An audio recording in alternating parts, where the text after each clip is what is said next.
Hello. Today we are going to analyze the poem The World is Too Much by William Wordsworth. Brief overview. The World is Too Much with Us is a sonnet written by William Wordsworth during the Romantic era. The poem is a criticism of the society of the First Industrial Revolution and its increasing materialism, which the poet sees as a rejection of nature.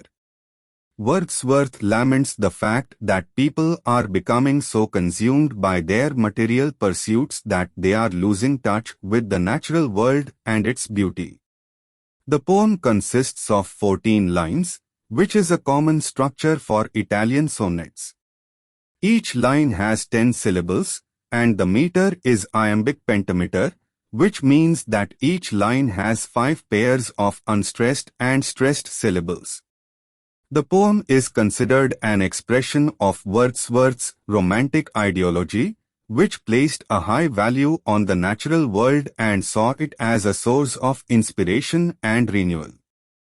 Through his words, Wordsworth encourages readers to appreciate the beauty and importance of nature and to avoid becoming too absorbed in material pursuits. In conclusion, The World is Too Much with Us is a powerful critique of a society that is losing touch with its connection to the natural world. Wordsworth's use of language and form, as well as his message, make it a timeless and important work of poetry. Analysis of lines 1 and 2. The world is too much with us, late and soon. Getting and spending, we lay waste our powers. The speaker of The World is Too Much with Us is expressing a concern about the society of his time, which he feels is overly focused on material wealth and possessions. He argues that people are spending too much time, energy, and mental effort on getting and spending, and that this is preventing them from accessing other sources of power and fulfillment. The speaker believes that people's obsession with money and possessions is hindering their ability to experience the beauty and wonder of the natural world. He argues that this focus on material wealth is laying waste to their powers, meaning that it is preventing people from realizing their full potential and from experiencing the richness of life beyond material pursuits. In conclusion, the speaker's message is that people need to become more aware of their priorities and to focus less on material wealth and possessions and more on the beauty and inspiration that can be found in the natural world. He wants people to realize that their lives have greater value than just the accumulation of money and possessions. Analysis of lines 3 and 4. Little we see in nature that is ours. We have given our hearts away, a sordid boon. In these lines of The World is Too Much with Us, the speaker is contrasting the beauty of nature with the materialistic focus of society, which he refers to as the world. He argues that while people are spending their time acquiring worldly possessions, they are missing out on the true beauty of the earth, which cannot be owned. He believes that very few things that people see in nature actually belong to them, but people still focus on acquiring wealth and possessions rather than enjoying nature. The speaker laments that people have given their hearts away and become consumed with greed, neglecting the beauty of the natural world. He is suggesting that people should appreciate nature for its own sake, even though they cannot own it. Instead, they are so focused on acquiring wealth and possessions that they are missing out on the wonders of the natural world. The speaker then continues by describing the beauty of nature that people are missing out on, emphasizing the idea that people need to become more aware of the richness of life beyond material pursuits. He is encouraging people to appreciate the beauty and inspiration of the natural world and to not be so consumed with acquiring wealth and possessions. Analysis of lines 5, 6 and 7.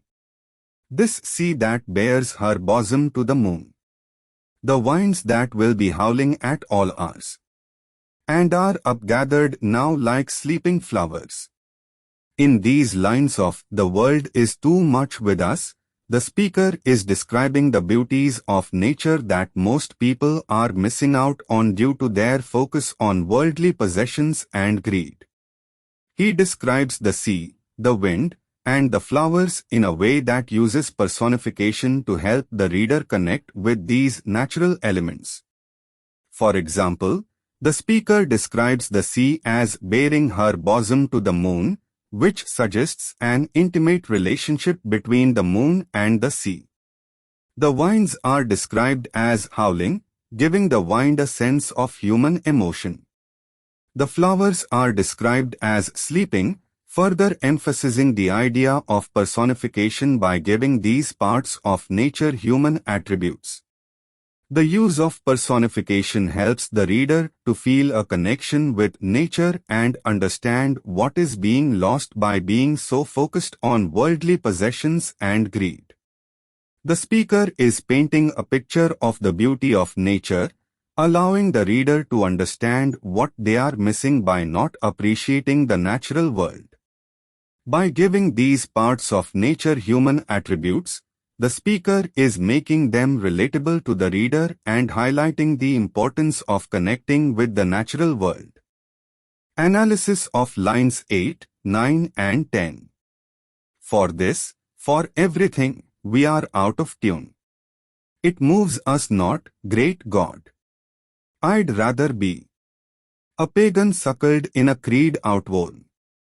In these lines, the speaker of "The world is too much with us" is making a powerful statement about the impact of worldly wealth on our relationship with nature. The speaker argues that people have become out of tune with the natural world because they are too focused on materialistic concerns such as money, power, and possessions. To emphasize this point, the speaker makes an oath, stating that he would rather be a poor pagan than be so distracted by these materialistic pursuits that he cannot appreciate the true beauties of life. The use of the word pagan implies that the speaker believes that people who are not tied to materialistic concerns have a closer connection to nature and are therefore able to appreciate its beauty in a more meaningful way. Additionally, the speaker appeals to God, expressing his desire to be in touch with nature and to have a connection to the natural world. This final exclamation serves as a strong message to the reader, encouraging them to appreciate the beauty of the natural world and to avoid becoming too caught up in materialistic pursuits. Analysis of lines 11 to 14. So might I, standing on this pleasantly, have glimpses that would make me less forlorn. Have sight of Proteus rising from the sea. Or hear old Triton blow his wreathèd horn. In these final lines of the poem, the speaker reflects on what he feels is a disconnection from nature due to being too caught up in worldly wealth. He makes a bold statement by saying that he would rather be a poor pagan than be wealthy and unable to appreciate the true beauties of life. He emphasizes this point by appealing to God. The speaker then goes on to imagine what it would be like to be a pagan and have a connection with nature. He talks about how he would have glimpses of nature that would bring him joy and hope and make him feel less forlorn. He also mentions two pagan gods, Proteus and Triton, who were believed to have abilities related to the sea. The speaker seems to be imagining a scene where he is enjoying nature and catching glimpses of these gods as he looks out at the sea. This final description is a way of emphasizing the point that the speaker would rather be connected with nature than disconnected from it. Thank you for joining me today. I hope you found the information helpful and informative. If you have any further questions or comments, please don't hesitate to reach out. Until next time, have a great day.